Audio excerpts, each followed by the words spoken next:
welcome back to the Bee Bunch family. So if you've been following us for the past couple weeks, we've been chronicling you back to the past. So we started with our infertility journey, and then last week we did just our whole pregnancy journey. And so we thought we'd wrap that up today by doing our labor and delivery, our birth story with our daughter Anna. Obviously I'll be doing more of the labor and Sam will be doing more of like how it felt just becoming a father, the labor and delivery. I'm probably going to be mentioning a few things that I'll link in the description box. So I'll link all the videos that I talked about leading up to this one, and then I'm going to be linking some resources as well, just because they're going to come up in the story time. So like I said, the last video ended, we said we were going to do our labor and delivery. So my birthday was March 25th, and then we celebrated my birthday. Like I said, we were preparing for labor. We knew we would go into labor at any time, and we were just preparing for labor. Like everything was done and we were just getting my body ready. So doing like bouncing on the ball, doing different exercises that they talk about to do for labor. And I was starting to do the hi Anna, what happened? Yes, I was starting to do the mile circuit, like prepping for labor, which is it was in our birthing class, and it's a physical kind of like, it's a plan that you follow in the weeks leading to labor to help you go into labor easier. I didn't complete it because I ended up going into labor, but that's kind of what I used, and that was part of my birthing class. And my birthing class was it was virtual because it was during the pandemic, but I think she still does it virtual. It was I don't remember where I learned about it. It might have actually been YouTube, but it's Mama Labor Nurse. I'll link her class in the description box because it was really good. And we did it together. They have a lot of support for the support person as well as the person giving birth, and that was one of her tips, and so I had started that. And so let's take them back to the night, I guess.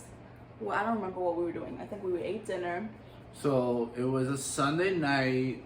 We had we had just ate dinner, and usually for our case, Justine had to get her blood pressure just read in general on a regular. Okay. So yeah, as I said in the last video, and I'll recap it. You can go watch the whole thing, but I'll recap it here. Because my blood pressure became sporadic in the last trimester or so, they were monitoring for preeclampsia, and it never became preeclampsia, thank God, but it was considered pregnancy-related hypertension. That's basically when you don't have high blood pressure, but you develop it during pregnancy. It's not preeclampsia. Preeclampsia is proteins in your urine, and there's other that's more of an emergency. This is more of a chronic condition developed in pregnancy that can be it could be monitored and it can be managed, and that's what they were doing. And part of that management was to take my blood pressure in the middle of the pregnancy. It was like twice a day, and then because the end of the pregnancy leading up to labor, it was like 3 times a day. And if it reached higher than a certain number, we would call labor and delivery, and they would tell us what to do. And if it didn't go lower, or if it was too high, sometimes they told us to come in for monitoring. And so that night I had ate dinner and I was doing exercises to actually go into labor. And then I was feeling a little tired, and they always told us to have dinner and then take the blood pressure like 2 to 3 hours after. And we did that, and then it was a little elevated, and it was more elevated than what was normal. And so because we were already full term and we were really close to our due date, and now we had this increase in blood pressure, we called labor and delivery. Well, actually Sam called, so he could tell you that. So I called them and like had to explain to them like, hey, like the numbers are kind of high. They basically passed me through and they said like, oh, okay, what are the numbers again? Okay, so then I gave her all the numbers, and then they're like, yeah, you just come. Their response is just come in. You know, we never know. Like, just come in for a quick check and then see where we go from there. And funny enough, like even before this blood pressure, I just had an inkling that she was going to be born on March 28th. I remember on my birthday telling my mom, like, I feel like she's going to be born on Monday. And my mom was like, you can't predict that. And I was like, no, it's just a feeling.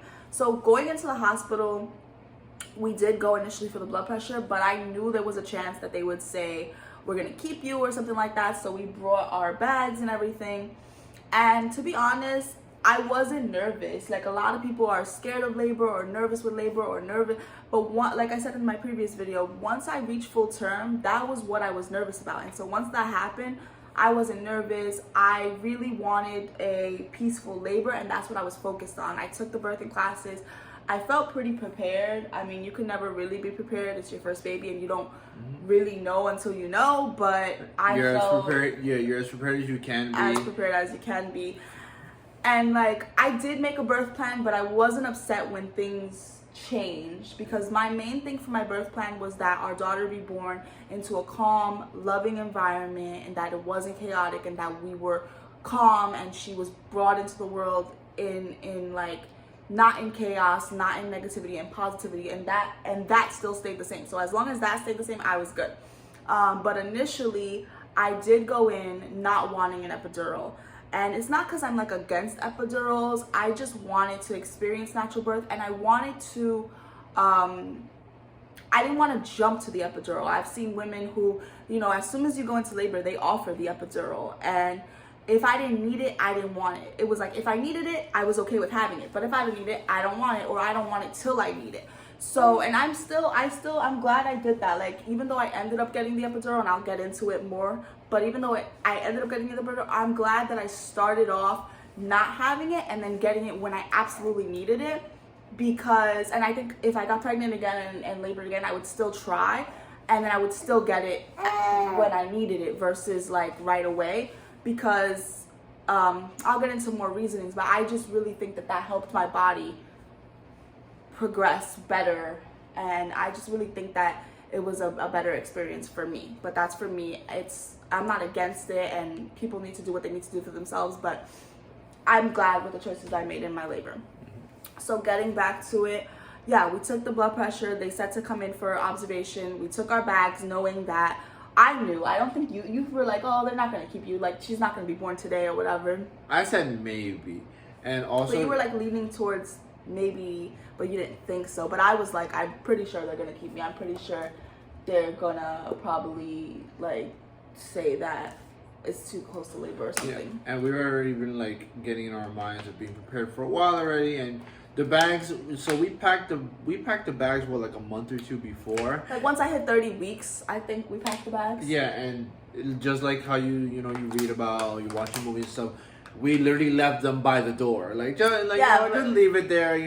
Honestly, it was actually good, because there was one time previously when I was about 32 or 34 weeks where we did have to do an overnight stay because of an increase in blood pressure. So it was easy to take the bags and that were already packed, and then we repacked them when we got back from the hospital. And then now when we were going back in, we were going in for a blood pressure check, but I knew that I was full term, and I gave birth on 38 and 2, so 38 weeks and 2 days, which is after 37 weeks you're considered full term. So you can give birth 2 weeks before your actual due date or 2 weeks after and still be considered like normal, full term, not preterm, not over. So there is a leeway there. Your due date is just a estimation or whatever. Yes. So yeah, so we went in, we brought our bags with us, but we left them in the car. And then when I went in, I think you went to the parking lot to park the car. That's kind of how because our hospital was in the city, that's the only thing. Yeah, that was the thing. And at that, we had gone at like 10 something at night. Yeah, so that's another thing. I was super tired, guys, because I didn't get to sleep, because when we realized the blood pressure was high and they told us to come in, it was already like 10:30, like 10 o'clock at night. So it's not like I was sleeping. So now I went in and it was already like 10:30, close to 11.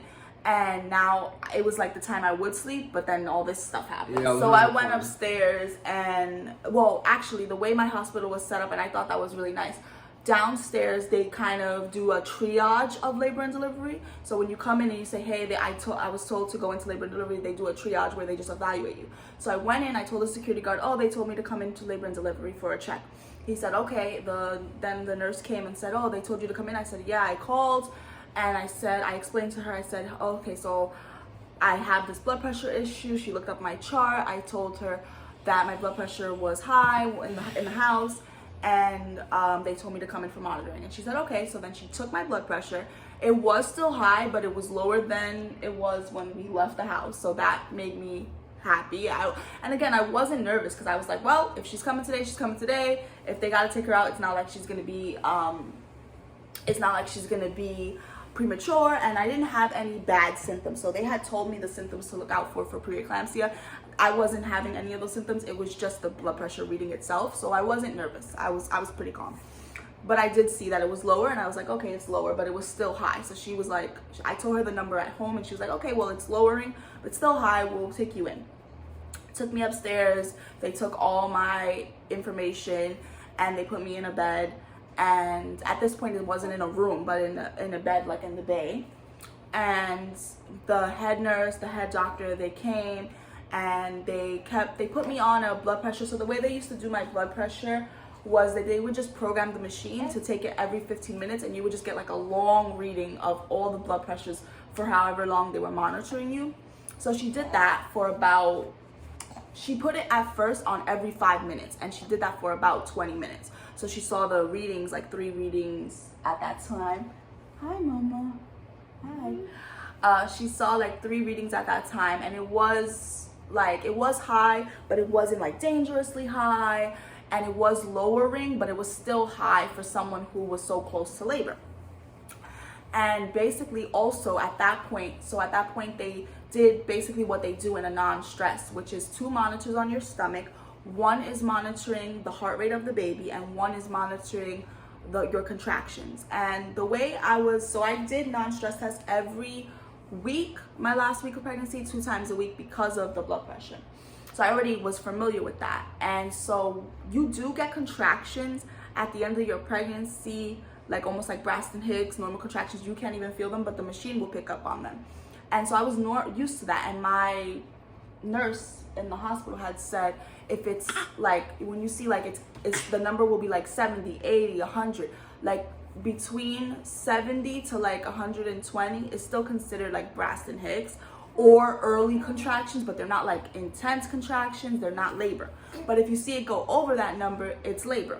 And so I noticed when she put me on the monitor this time, it was like 130, 140, and I was like, oh, those are like real contractions, but I didn't feel them yet at the time. And so I had some cramping early in the day, but I thought they were Braxton Hicks, and they weren't like intense pain or something that told me, oh, I'm in labor, I need to go to the hospital. It wasn't like that. So then I started to feel a little contractions, but again, they kind of felt the same as Braxton Hicks. They weren't like intense labor. But she did tell me, oh, you're having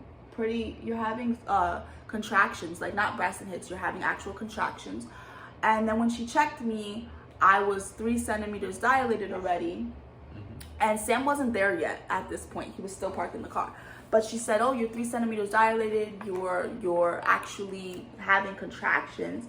Your blood pressure has stabled out. Like, it's still a little elevated, but it's pretty much stabled out at that point.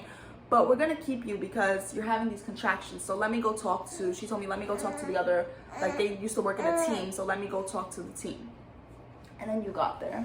And then I got there, and then I was like, catching up with all that and like trying to see like, okay, so what do we do? Cause like, I didn't know really what to bring. All I had, like, I couldn't even figure out like what food to bring in general, because I don't know if she was gonna get hungry, if I was gonna be hungry, just in that one visit, just like to see. Right. So and then that's another thing. So when she came back and she talked to the whole team, they said, well, you've had this elevation in blood pressure. You don't have preeclampsia. They took urine, they took blood, they tested for preeclampsia. That came out negative. But she did say you're already full term and you're showing signs that if we leave the baby in there, it could turn to preeclampsia, and that could happen relatively quickly. Like, you could be fine now and it could turn. So you're already in early labor, so you're probably gonna end up here tomorrow or the next day anyway. And so what we could do is just keep you and start your labor and see how your labor progressed. And I was already 3 centimeters. So she was like, if you were like 1 centimeter dilated, I might send you home, but you're 3 centimeters. So that's pretty on its way. And even though you're not in massive pain, you're not really feeling the contractions, I would say you're in labor, right? So then they put me in a room, in a laboring room. Yeah, they put us in a laboring room. And after they walked us there, then I had to I had to go get all the bags. So then I ran downstairs and in a laboring room. Yeah, they put us in a laboring room. And you know, after they walked us there, then I had to I had to go get. I just dropped everything. I rolled everything all the way down, and I remember I underdressed because I was cold. All I had was a little sweater. Well, now because it was night, it was like yeah. It was at this point it was probably like midnight. Yeah. And I remember just feeling really calm in the room. Like when you left, like again, I didn't have any fear during my labor, thank God.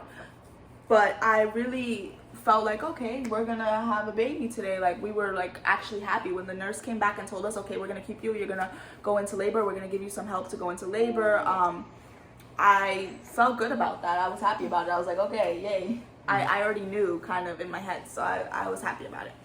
And so in the labor room, we had a family chat that we put together for when I went into labor, but we didn't tell people right away. We did tell my mom, so we got in contact with my mom right away just because she had to pick up Charlie. Somebody had to watch our dog because we didn't know how long we were going to be in the hospital. It was obviously going to be, if you go into labor, you have a baby, and then you stay with the baby, you're obviously going to be there for at least a day minimum. And for us, it was a bit longer. But we called my mom. She picked up, she went to go pick up Charlie. So I knew that Charlie was okay. And I did call my best friend and just tell her because I was excited, and then I kind of ruined her sleep, but it's okay.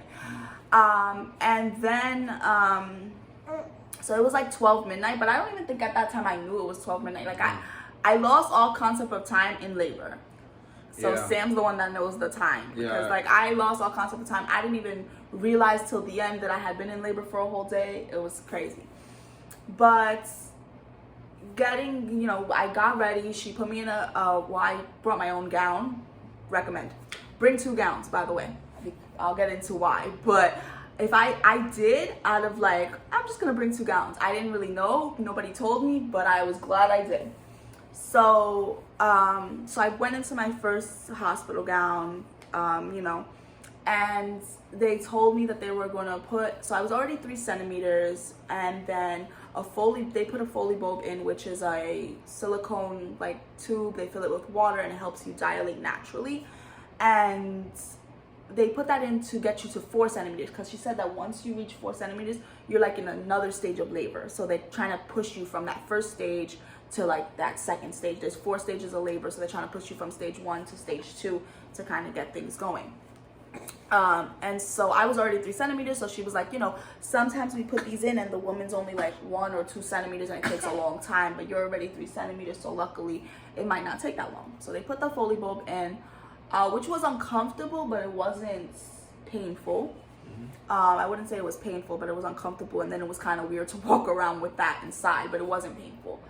And then, so like maybe it was in for like, I don't even see the time. Like 30 to 45 minutes, not even that long. Yeah, it wasn't in for long, and I had to use the bathroom, and I remember telling the nurse that it felt like it was gonna fall out, and she said, oh, it'll only fall out if you're 4 centimeters or above. And I'm like, okay. So then I didn't think I was, so I was like, okay. So when I was using the bathroom, it fell out, and I was like, oh, I told the nurse it fell out, and she's like, oh, that means you're 4 centimeters or above. Okay. So then you finished using the bathroom, and when it fell out, it was like, I felt like a difference. I can't explain it, but it's like I felt like labor starting. It still wasn't horrible contractions, but I could feel more cramping and just more like a difference.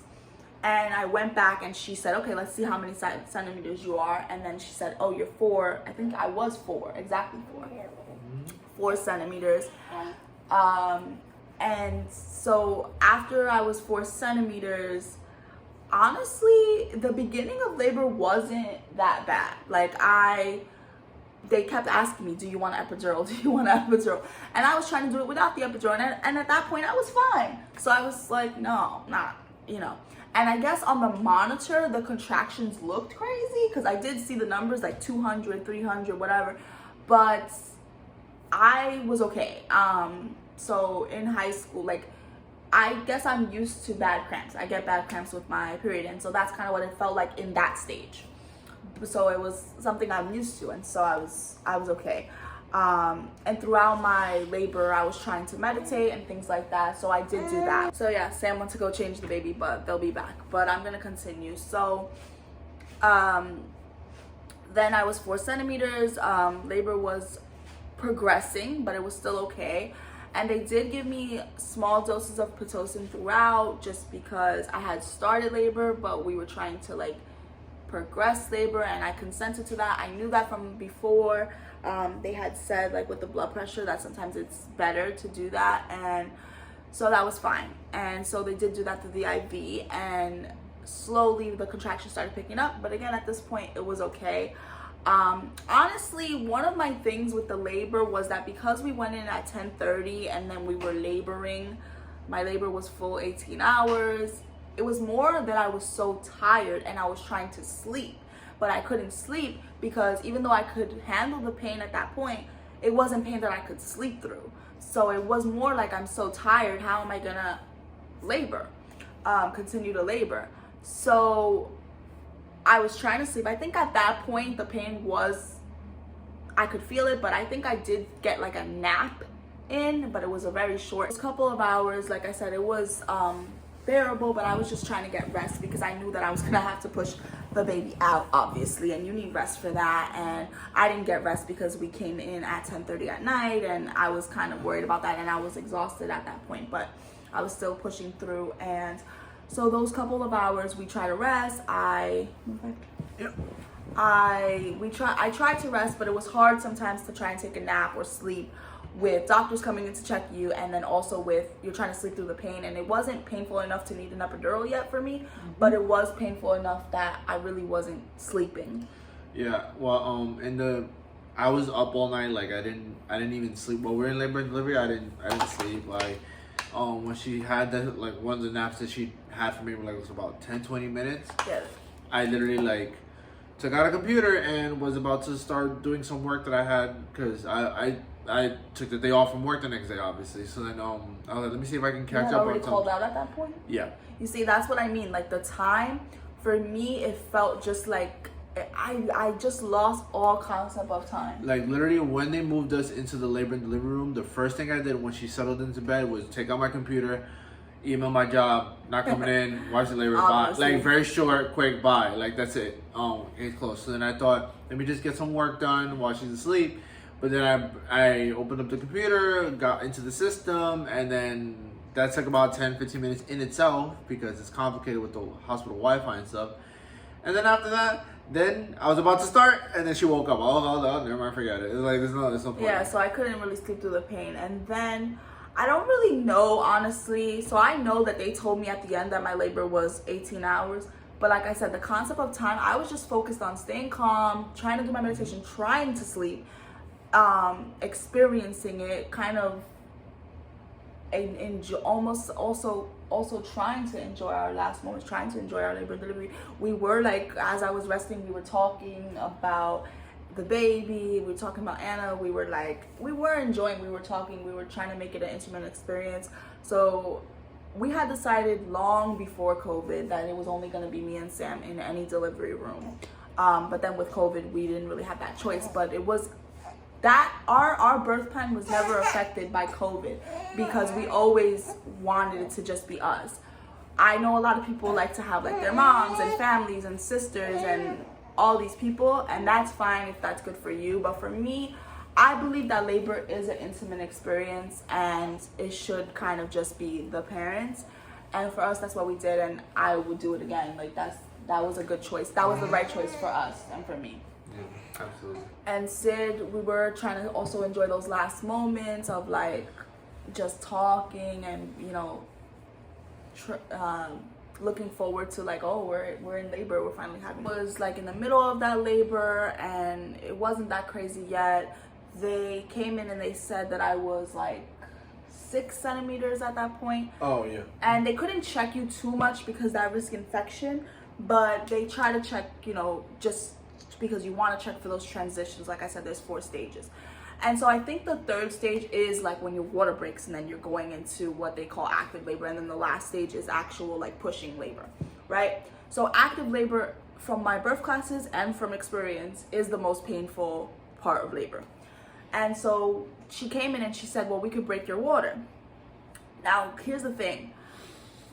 I didn't know. I've had friends that told me, oh yeah, my water was broken. It didn't break, it was broken by the hospital. But no one ever told me what that experience was like. And that was something that's like one of those things where it's like you go through the experience and now you know, because both of us were shocked. So the first part was like, she told me, okay, you're gonna break the water, which is fine. I said fine. And they brought in this. It was like this plastic rod, like about that long. Was it plastic? Because it didn't feel like it was plastic. It was definitely plastic. Because you could feel it the way, because she had bent it for like a second. And it was hard plastic. It was like really thick, but you'd see. And it almost looked like, it wasn't a fish hook. It looked like it's something. Yeah, it looked like a hook. There's a hook at the end as if something you used to help you with a curtain or something. But it was like very hooked and like really, really long. So anyway, the point is that I never knew that getting your water broken, when people say getting your water broken, I don't know what I thought they do, but honestly, no one ever talked about, people always talk about the pain of labor, the cramping, the back labor, the this, the that, the actual pushing. No one ever talked about how painful it is to get your water broken. So yeah, I breathed through it and everything, but I was in literal tears. Like, that was really painful, and it was obviously a different type of pain than the labor. It felt like being stabbed on the inside, which I guess that's literally what it is. They stab your water.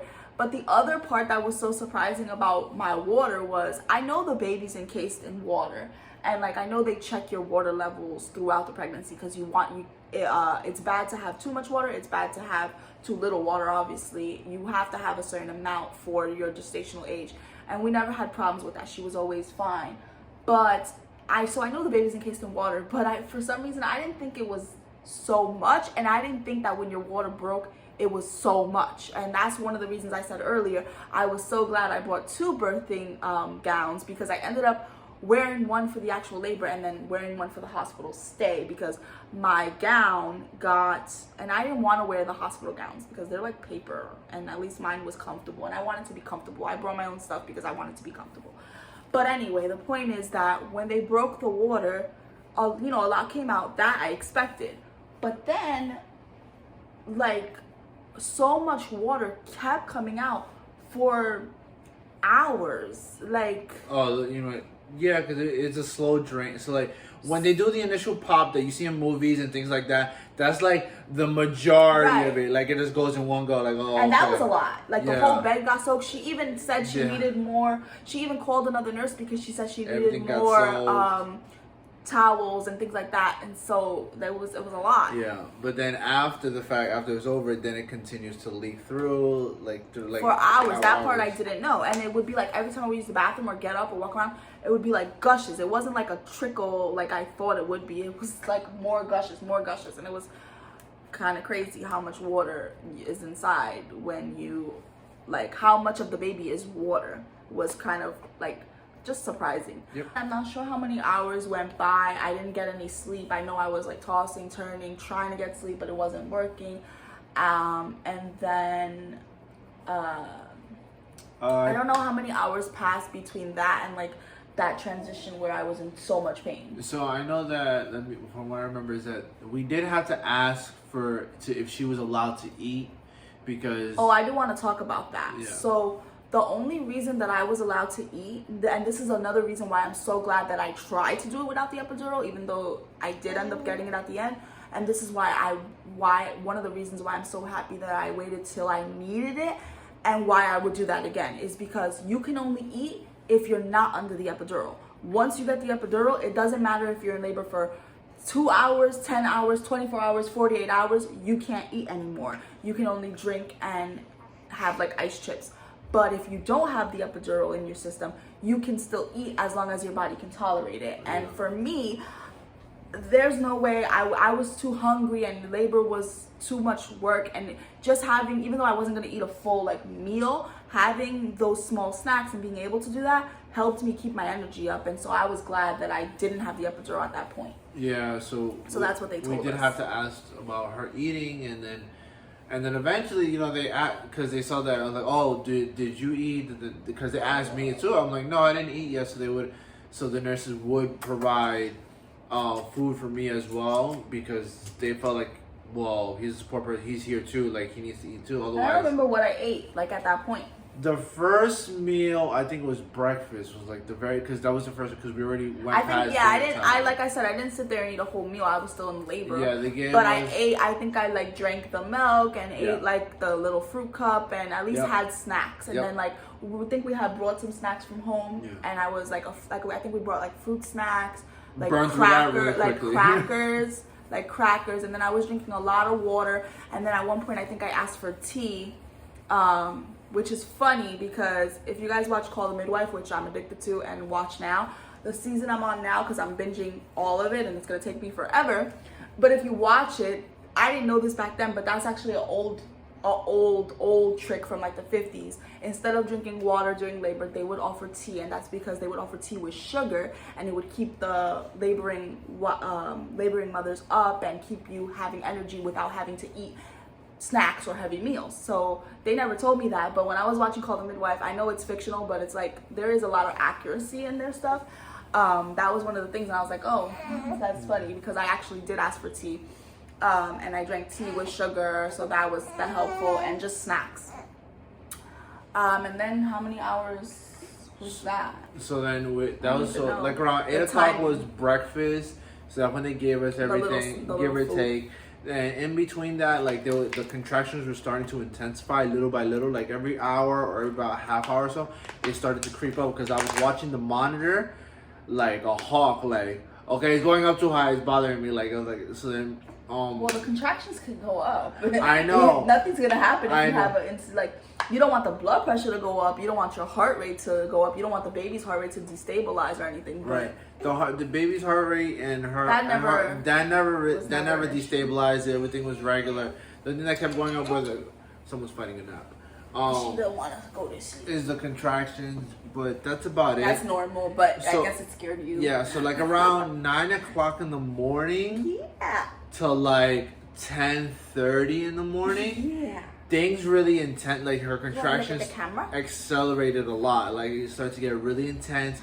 Every couple of minutes, it was starting. She was in a lot of pain. You could tell that she would moan a lot and she would scream, and it was really difficult to watch. And then like around 11 to 11:30. I didn't even know it had been that long, guys. Around 11 to 11:30 in the morning, we consented to the epidural. I missed that. So like around 8 or 9 in the morning, because remember we didn't sleep. We had asked one of the doctors to come in to talk to us about how does the epidural work, what are side effects, risk factors, things like that. So we had to really think on it. So fast forward around 11:30 in the morning, we consented to the epidural. They came in and got that done relatively quickly. It's not long. It's not a long process, but it's a very careful process. And the baby's not born drugged out or anything like that. That's not true. It's like she was perfectly fine and yelling and screaming. Well, the thing is with the epidural was, even though I was in so much pain, I expected that. You're in labor. I was in a lot of pain, and it was hard to manage at the point, but it wasn't so much the pain. Before all these hours, I was able to manage the contractions even when they got painful, because you had a contraction and then you had like 5 minutes, like you had a contraction, then you had like 10 minutes between, and you could breathe, meditate, all those things. Then you had a contraction, maybe you had 5 minutes between, maybe you had 3 minutes between, like as it got closer. But this point in the labor, there was no break. Mm-hmm. That was the issue. The pain was intense, but it was more that there was no break from that intense pain. There was no break to catch my breath. There was no break to meditate. There was no break to sleep. And the other point was, I was so afraid that if I don't get sleep now, I'm going to go into labor and I'm not going to be able to push the baby out, because I'm going to be so exhausted that I'm just going to have a C-section, even though I don't need a C-section. But it's going to be, I need a C-section because of maternal exhaustion, because I hadn't slept and I've been in labor. So that's why I consented to the epidural. The issue with the epidural, the anesthesiologist came in, he talked to us, he did say all the risk factors, we signed all the papers. The problem is, at this point, I was in so much pain that the contractions, it was hard to stay still. I was moving a lot, and you have to stay still for the epidural. Yeah, it's a 2-person job. And the other part is, they have to give you the epidural during a contraction. So it's not like, oh, they could take that brief window of me not having a contraction and do the epidural before I was in this massive pain. you have to do it during a contraction. So it was very hard to stay still, but I did breathe through it. There was like 2 nurses helping me and Sam. So there was one, what is it? Epidemiologist. That person. And the anesthesiologist. Right, and then one nurse. That was it. The nurse was just there to help keep her still. It was hands off because in the event that she would have a contraction that be too intense, and since I'm not trained to hold her still, the nurse was, so she was able to hold her still just in case. And they taught me like a exercise to breathe through that. Yeah. And I did, and then the epidural went in. Honestly, a lot of people are scared of the needle. The needle was big, like really big, but you don't feel like some big needle. It's the width of a hair though, like you wouldn't even see it. You it's don't how feel thin it is. Some big needle going in you. So once we got the epidural, that's because the labor was so intense. And once we got the epidural, one of the main reasons I got it, like I said before, was to get sleep. And so once I got the epidural, literally within 15 to 30 seconds, she was out like a no light. I'm not talking about sleeping. Within 15 to 30 seconds, the contractions, the pain, you can't feel anything. Yeah. And I did get a side effect from the epidural, but it wasn't one of the worst ones. Like there are really, really bad side effects that can happen. Most of the time they don't. Most people are fine. But I did get, and I think this one's pretty common for some people I've heard, but I've heard it worse than me, so thank God. But I did get the itching, so you can get like itching, and it feels like kind of internal itching almost. And mine wasn't like so bad that I couldn't stand it, but I did experience it. But within 15 to 30 seconds, I had no pain, slight itching, but I was able to go to sleep, and that was, thank God, because I think that saved me from having a C-section, to be honest. Within those few minutes, she was out like a light. Like she's like, I'm gonna take a nap now. Like, oh, okay.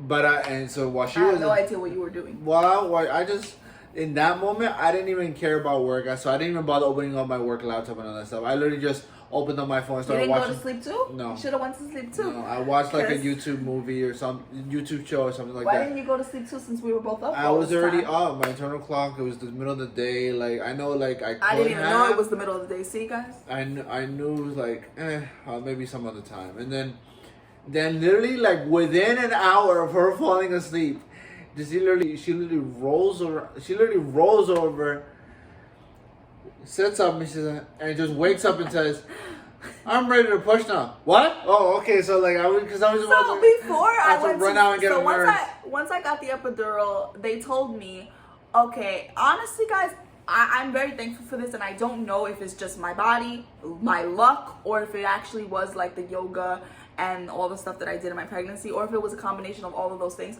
But I had no issue dilating.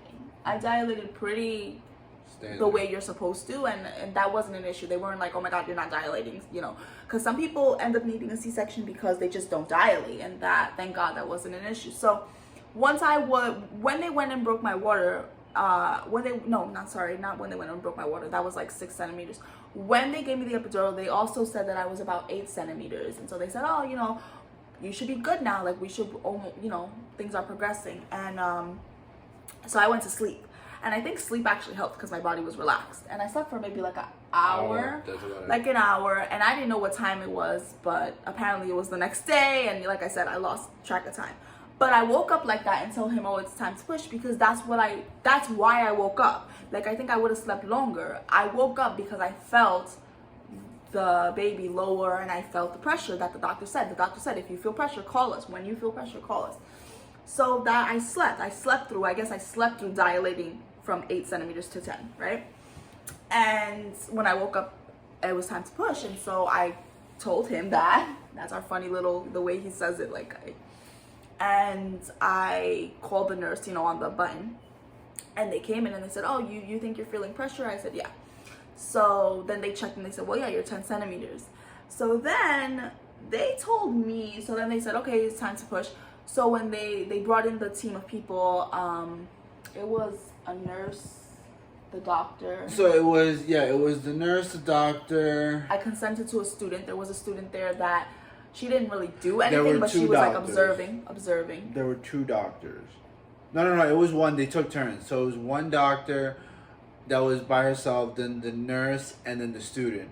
The doctors alternated because when the between supporting me and actually because the first doctor, she technically both doctors there first, but then when they said like, okay, we're gonna just, it might be just a little bit, one of them left, and then I remember that, and then the younger one was there, and then so then she was there doing a lot of the coaching, helping you push, and then the student also helped me with the nurse to help support you to push the baby out. right. Then there was another doctor that came in. I forgot her name. The one with glasses, right? She was also check on us. to check on you. I think she was like the head. Yeah, because the delivering one was one. Then there was another. There were two delivering ones, and then one that was going to take care of you upstairs. We'll get into why I think that is later, but. Yes, so when they told me you're 10 centimeters, so you're going to push, they showed me how to put, like, they kind of coached me through, this is what you're going to do. And it was like 1:30 at that time. When you started. Yeah. Right. So they said, oh, it's 1:30, maybe you'll have the baby by like 2:30, whatever.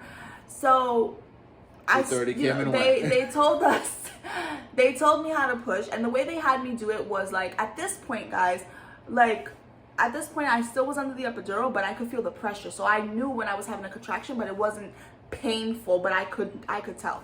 And so they told me when you're having a contraction, that's when you push, and you breathe in for 4 counts, breathe out for 4 counts. And when you breathe in and like relax your body, and then come up and push for 4, and then stop, and then you're gonna have another contraction, and then that's gonna be your rest time, and then you're gonna have another contraction, do the same thing.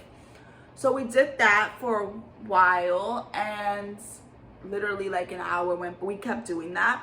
And then maybe like 2 hours in, I think the epidural, it didn't wear off completely to where I was in massive pain again, but it wore off enough to where now I could feel more pain. Mm-hmm. And you had control of it with the button if you still want to, but we weren't even paying attention for that either. No, that was after. That was during like when I was resting. I don't think you could continue once your epidural wears off, it wears off. Yeah. So but it wasn't massive pain, but I could definitely feel it now. But that actually kind of made labor easier, because now I could feel it. It wasn't like I couldn't labor, oh my god, I'm in so much pain, but it was enough to where now when I was getting contractions, I was telling them, because they were looking on the monitor too to make sure that I wasn't missing any contractions, but now I was telling them, like, yeah, I'm ready to push. And so yeah, it was like that, breathe in for 4, breathe out, push. And honestly, I had to push for 4 hours. I think my labor is pretty typical for a first-time mom, a first-time labor. Like, they say that most first-time moms, you're gonna labor for at least 24 hours. Mine was 18 hours, so it's actually a little bit under. The pushing was for 4 hours, which they said that was a little extreme, but it wasn't something where they needed a C-section and I was monitored, and Anna was monitored, and my blood pressure remained stable throughout the pushing. Our heart rates both remained stable. She never went into distress, so that's why I was allowed to push for that long without them intervening, so that was good. Mm-hmm. You could say how you felt, because at that point I was so focused on labor. Honestly, like, you were having a daughter too, but it was pretty intense and exhilarating, nervous, and there's a lot going on, and trying to help Justine coaching her through it, helping her push, reminding her to breathe. She never forgot to ever do that. She was actually very on top of it. It's just making sure, like, trying to see like what else can I do, because your hands are tied. It's up to her. So what she can do. So I tried my best, like help her breathe, talk to her, let her know that everything was okay, because I could see, so I would look down and there was nothing wrong. I just needed to see what was going on, and I would just tell her, like, okay, there's progress. Oh, look, we can see a little bit more, a little bit more, a little bit more. Right. So that they had me feel her head coming out. Full of hair. But I didn't feel nothing but hair. Yeah, the doctor's like, oh, you want to feel her head coming out? And I felt like a head full of hair, which I was so happy, because I wanted a baby with a head full of hair, and she definitely had a head full of hair when she was born. And she still does, but definitely, like, she didn't grow that hair. Like, obviously her hair grew, but I'm just saying she was born with a lot of hair for a newborn. Mm-hmm. Yeah, so then we kept pushing, and then towards the last push, like, you just feel her come out, and I had requested, I think this is standard practice now, but I think you can also deny it, but I don't deny it. I had requested that she be put directly on me, so that's what they did. They didn't clean her off first. They put her directly on me for skin to skin right away. And I just remember like her being born and crying and being all over me, and I remember like kissing her, and she was born so alert. She was just like, this is my mommy and this is my daddy and this is the world. Like you could tell like she was soaking everything in within 15 seconds. Like she was like, she wasn't like a sleepy newborn or anything like that. She was up, she was crying, she was ready for the world. And then we stayed in that room. Like I said, I did skin to skin for a few minutes, and they let me cut the cord. Yeah, well, they didn't cut the cord yet. When they put her on me, I thought I cut the cord at that moment. No, you're right. It was after. So I requested that she come out and go directly on me. Still had the cord. The cord was, they only let me do skin to skin for a few minutes because obviously they had to check her and do other things. But I did the skin to skin right away. You know, I remember kissing her, and like I said, she was super alert. Then yeah, they said okay. After like 2 or 3 minutes, then that's when they said, you know, they taught him how to cut the cord. Yeah, it was very straightforward. Very it feel weird, like a little like a seafood squid tentacle, like when you cut it, you can literally feel it. Like, oh, this is like, you know. Was it thick? Yeah. It looked thick. It was a thick cord, and then so you know they just like, oh, just chop right, you know, just cut anywhere between here. So I just like chop 1, 2, 3, and I was like, oh, I should have took a picture of that, but I was so overwhelmed with everything. No one thinks about that. So then after that, you know, then they took her to like do their other stuff. I have not seen. At like the movies, and you know everyone you talk to, no one really ever says anything. The amount of people that I saw run into that room the minute the baby was born. It wasn't like an emergency. It wasn't an emergency. About, like, the normal thing, but no one told us. Like I literally counted 20 people rushed into that room. I'm like, because you have the labor and delivery staff, you have the postpartum staff, and then you have, which nobody, we didn't think about that, you have pediatrics to check for the baby. So after he cut the cord, I finished my skin to skin for that moment.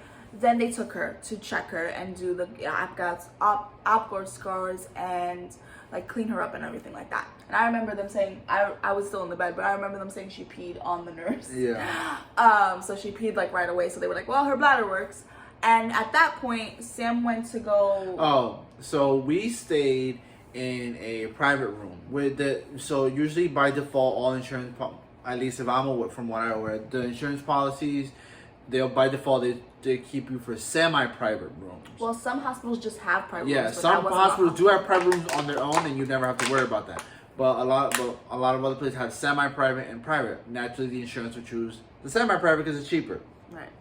So way ahead earlier in the pregnancy, we had kept inquiring, how much is the private room? How much? And no one would give us an answer. So we just have to say, we just guessed.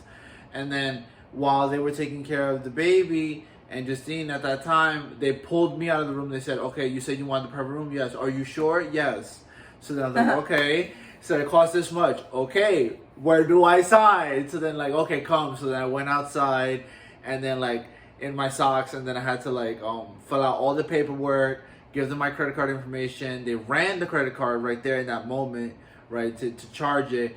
And they said, okay, keep, and then the I guess reception nurse, whoever that was at the front desk, they emphasized to the nth degree, keep this receipt.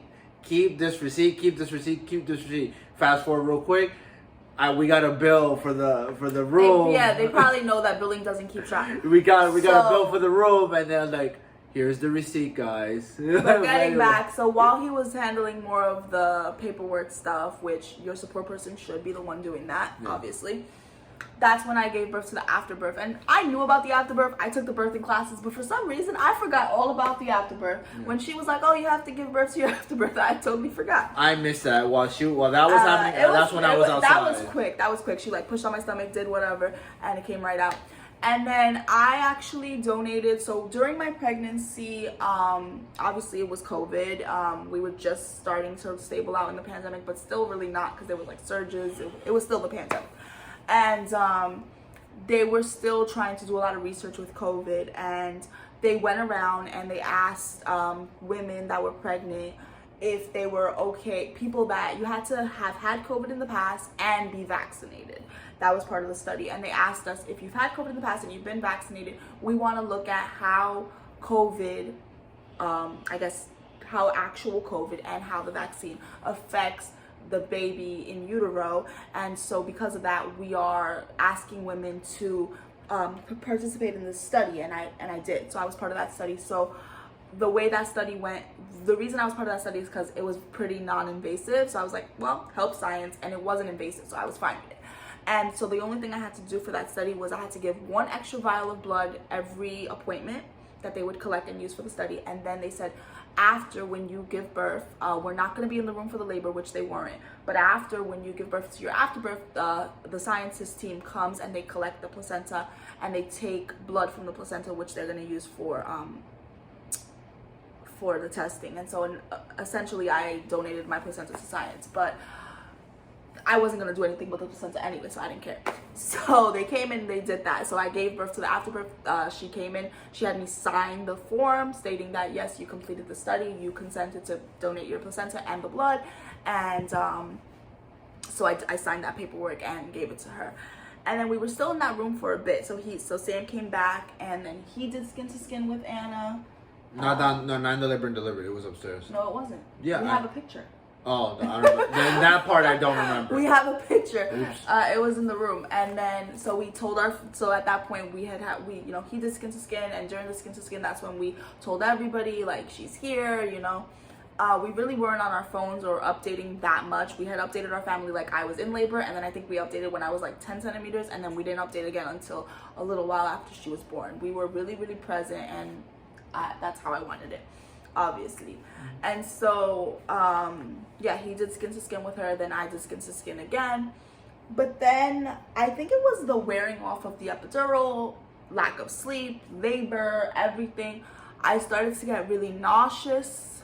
So some people throw up. I think I did throw up during the labor towards the end, like once. Like there was a point during the active labor when I was pushing that I threw up a little bit once, but it wasn't like constant throwing up. And then I thought that was over, but then I got nauseous again, like postpartum. And I think it was just, like I said, wearing down from the epidural, the liquids they gave me, everything, and probably exhaustion and just adrenaline, everything. I got nauseous again. And so the nurse had to come in, and I vomited again. And then, so I rested for a while. I think we were in there for like 2 hours. Yeah, just about 2 hours. 2 hours, which I think is standard. They usually tell you they have to monitor you for about 2 hours. And they did feed me there. And funny enough, I was able to eat chicken again. Oh, yeah. If you watched our previous videos, or when you watch our previous videos about the pregnancy, I had a chicken aversion during pregnancy.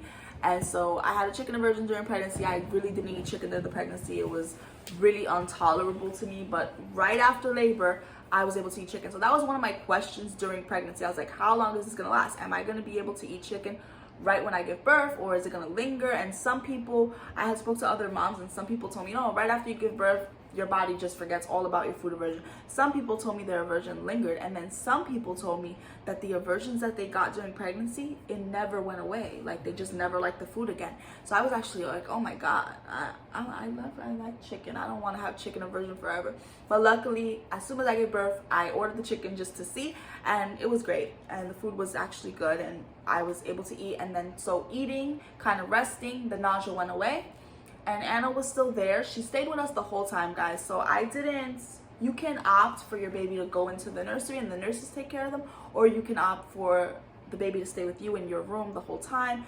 You take care of them, your partner takes care of them, and the nurses will come in and check on them, but you can pretty much be with them. And that's what we chose. And Sam was able to stay with me because we were in the private room, which was one of the reasons we chose it. So he didn't have to like go home and then come visit us. He was there. Mm-hmm. And so that's one of the reasons we chose it. And so Anna was just in her little like a bassinet at that point, and she wasn't sleeping. She was up. She was half and half, like sometimes. When I was eating. No, but when I was eating, I think you were holding her. Yeah. So yeah, we were holding her. We were doing skin to skin, and then the pediatricians were coming and checking her as well. And then they told us we were gonna get transferred to a postpartum room, the private room that we decided to get. So they wheeled us upstairs, and I had Anna, in the wheelchair. And I went upstairs, and the postpartum room was like a little suite, actually, because since we had the private room and since we opted to keep our daughter in the room with us, it had to be big enough for all three of us, which it was. It wasn't super, super big, but it was a decent, size and had the private bathroom as well.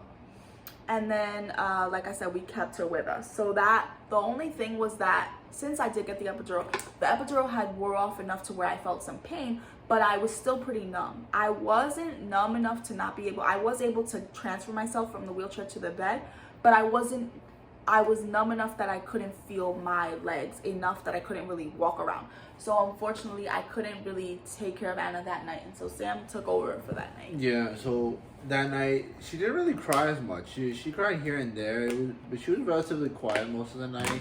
I changed maybe like one diaper, if that.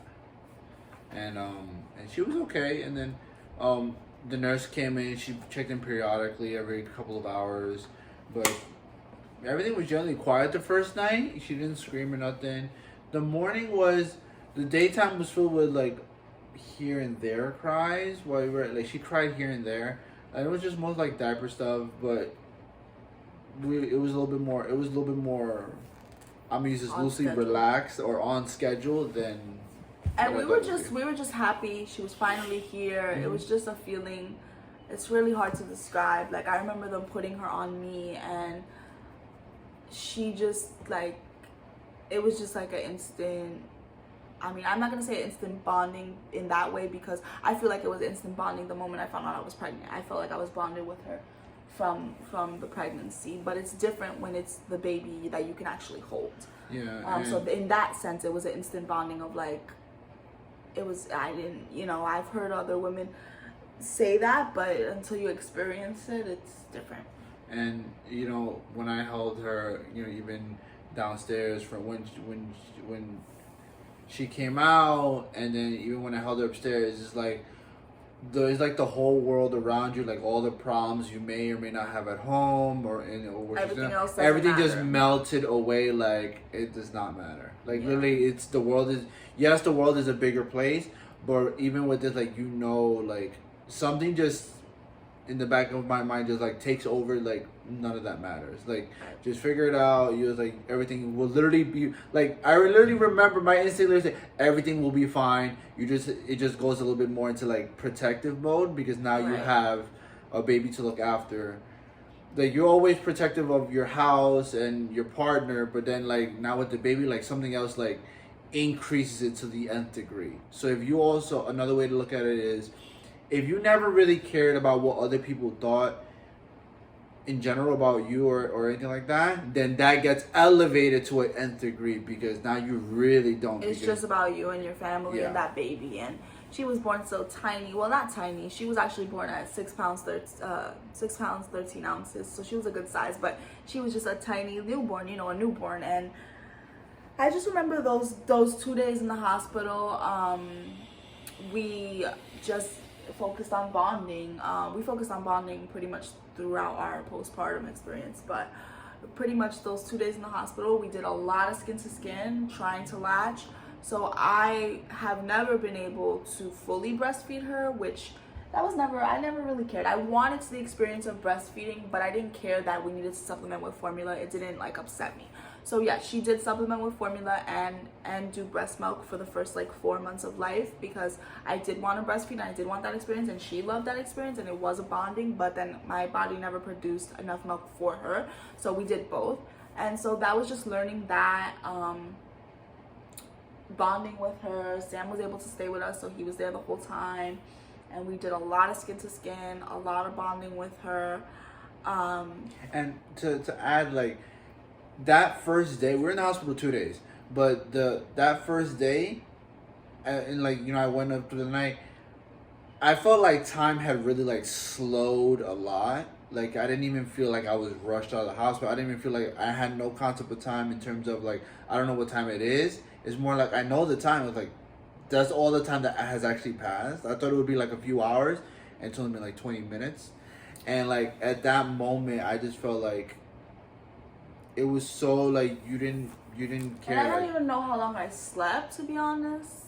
Oh, and that was the thing. I actually, so like during the day, when she did sleep, Justine slept, And then I'm like, okay, they're sleeping. I think I can get like a wink of sleep. So that's when I slept for maybe, I slept for like an hour, maybe half an hour sporadically, you know, a few times throughout the whole day. And I was perfectly fine. I was recharged. I was ready. So I did sleep after. Obviously, I went through this 18-hour labor, and I said I got very little sleep. And so I did sleep. But I just want to say, I think it's like I think the hormone that's released is like oxytocin when you give birth. And honestly, the first like week, like we brought her home and everything, the first week I wasn't as tired as I expected to be. So I really think that's hormones and maybe like the way biology works, because I really wasn't. It was like after the second week where she was still up every 3 hours, every 2 hours, that tiredness hit.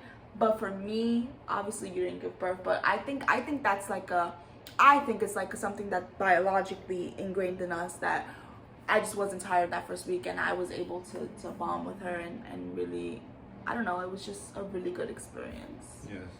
One I will never forget. And it's just like, now she's 6 months old. Those 6 months have gone so quickly, and we're glad that we bonded. You know, we spent the first 3 months, I mean, Sam was only able to be home for six weeks because that's the way paternity leave versus maternity leave works. That's a whole other thing. But even though he was able to be home for 6 weeks, and so some jobs don't even give men that, and so he did have that, and we did have just a lot of bonding with her. And even now we bond with her, but it's different. She's not a newborn anymore. She's like, she wants more independence, and we want her to have that more independence, but we're out of the newborn stage, and so we're glad we got to enjoy that newborn stage the way we did. And for us, I'm gonna do a whole video on this, but I'm gonna mention it. We did cocooning, but we did it in our way. And what that is it's a way to bond with your baby. And most people who do that, we learned about that when we were going through the adoption process, and we were planning on doing that with our adopted child. But then when we got pregnant, we decided to still do it. I think that was a good decision, and it was a way to bond. And so cocooning is basically when you pick a period of time, and it's just the parents and that baby bonding, and you don't have guests, and you don't let the baby meet a whole bunch of other people until you're ready. So you have, maybe it's 2 weeks, maybe it's a month, maybe it's 3 months, it depends, you make the decision, but you just have intense bonding between the baby and the parents without the distraction of other people. And we still, usually that's used in adoption. That's something that people usually do in adoption because they want to bond with this child that they didn't carry. But we still chose to do it even with Anna, because I still wanted that intense bonding. After so long with infertility, after wanting this baby for so long, I just wanted to hold my baby, be with my baby, and have those experiences as a couple without the outside world. And it was still COVID, so it just lent itself to it more. But we did it a little bit differently. Normally what you do is you literally pick that time, and you don't have any visitors whatsoever. Nobody meets this baby for whatever, 2 weeks, 3 weeks, a month, whatever you choose. We chose to allow the godparents and the grandparents to meet her first. So the first day we came home, my mom did come here, meet her granddaughter. Sam's mom came like the next day. Yeah, I think so. Yeah, your brother and my aunt, like our main family, we did let her meet. We let them basically meet her those first couple of days. You know, they only spent a couple hours. They gave us our space as parents, but they were here for us. They did help us through the postpartum, and they did help us with like support, and that was good. I think we did it in a good way because we were still able to get that postpartum support and still enjoy our daughter in that intense bonding. So we let them meet her those first couple of days, and then after that we basically closed the house for, it was like 2-3 weeks. We chose 2-3 weeks, 2.5 weeks, and we didn't have any visitors for about 2 weeks, and we just bonded with her ourselves. And then after the 2 weeks, we allowed them to come back, spend time with her, and slowly meet everyone. And I just wanted to mention that because it's only been talked about in adoption, and it's like this thing like, oh, you want to do that intense bonding because you're not the birth mother, or because you didn't get to carry the child. And while that's valid in adoption, I think us choosing to still do that, even though we did get pregnant, even though she is our biological daughter, it lends itself to how much we bonded, how close she is, how in tune she is with us.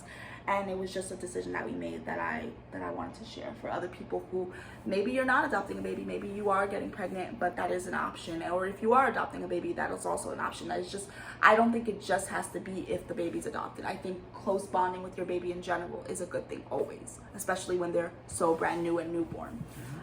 So yeah, guys, that's our labor and delivery story. That's our first couple days with Anna, and it was amazing, an amazing experience. That kind of wraps up our little segment of like catching you guys up from here. So I'm gonna link everything in the description box. I hope you enjoyed hearing our story and just getting to know us a little bit more and getting to know our journey a little bit more in depth. Hope you enjoyed. Like, share, subscribe. Please provide a comment, feedback if you like. We really hope you really did enjoy and provide some insight into how this process all worked itself out. If you have any questions, just post it down below. We'll see if we can answer them to the best of our ability.